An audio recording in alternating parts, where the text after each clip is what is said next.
Law and Order.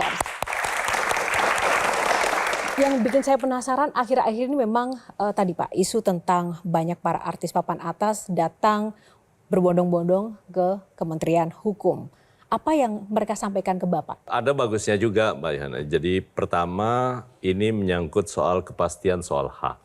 Undang-undang hak cipta kita sebenarnya sudah cukup bagus. Menyangkut, mengatur soal bagaimana kemudian seluruh karya cipta itu bisa dihargai karena punya nilai ekonomi yang cukup baik ya.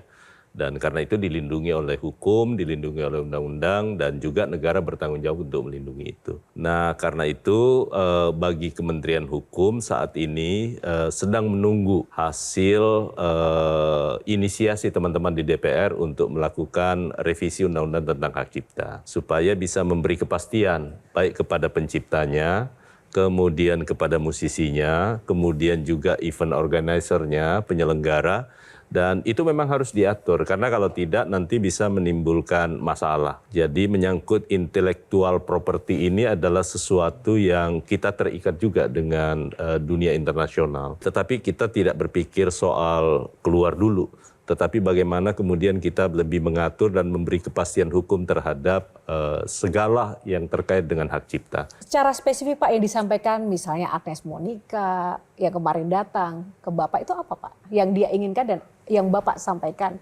Semuanya sama ya, hampir semua sama. Hari ini juga saya menerima teman-teman musisi yang Persatuan Komposer seluruh Indonesia juga meminta hal yang sama supaya ada pembenahan dari sisi penanganan lembaga manajemen kolektif. Kemudian yang kedua, pembenahan terhadap lembaga manajemen kolektif nasional. Dan yang paling penting adalah bahwa lembaga manajemen kolektif nanti yang akan mungkin kita lakukan sedikit perubahan, baik dari sisi jumlah maupun personilnya. Tapi juga yang paling penting karena di dalam praktek yang ada sekarang, lembaga manajemen kolektif itu terlalu besar memungut fee buat lembaga manajemen kolektif dalam operasionalnya. Sehingga kita berharap mudah-mudahan nanti dalam revisi ini biaya buat teman-teman yang mengelola lembaga manajemen kolektif ini itu bisa bekerja lebih maksimal, tetapi memungut sesuatu yang melebihi porsi buat pencipta itu akan kita kurangi.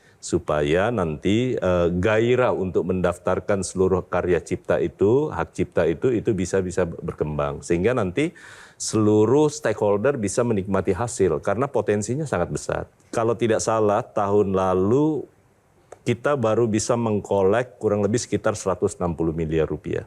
Padahal potensinya bisa menjadi di angka 2-3 triliun rupiah. Itu artinya ada yang salah dalam hal mengkolek terhadap pengumpulan royalti tadi. Salahnya di mana sih Pak? Karena ini kan sudah menjadi persoalan yang sejak lama ya, bukan baru-baru saja. Karena kebetulan ini melibatkan Ahmad Dhani, Agnes Monica, dan rekan-rekan artis, jadi ini kemudian menjadi viral lagi. Begitu. Saya melihatnya bukan di personal masing-masing, tetapi di lembaga manajemen kolektif dan sistem yang mereka gunakan. Nah, ke depan kita harus membangun sebuah sistem yang menjamin bahwa sistem collecting yang berlaku itu dan pendaftaran terhadap semua karya cipta itu bisa dilakukan di lembaga manajemen kolektif. Dan kalau itu bisa dilakukan, saya rasa industri kreatif kita termasuk di dunia musisi itu akan semakin berkembang, Mbak. Jelajahi cara baru mendapatkan informasi. Download Metro TV Extend sekarang.